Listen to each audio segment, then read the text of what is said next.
Bagong Pilipinas is addressed to all government officials and employees and citizens of this country. It is an invitation to all of us to think about being a Filipino and view the nation from a renewed perspective. Panahon na ng pagbabago, dahil sa ito ay kinakailangan. Tayo na magtulong-tulong, kapaunlarin ang mahal natin ngayon.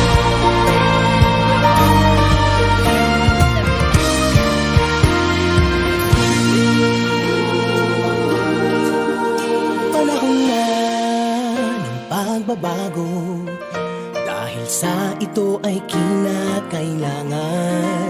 Tayo na magtulong-tulong, napaunlarin ang mahal nating bayan.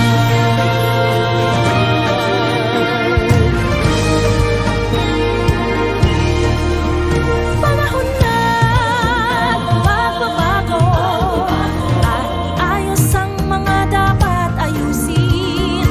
Dapat lang maging tungkulin ng bawat mamamayan dito sa atin.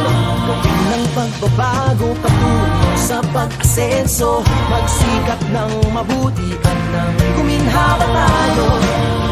Malaki natin sa mundo at ipamalas ang bagong Pilipino at bagong Pilipinas.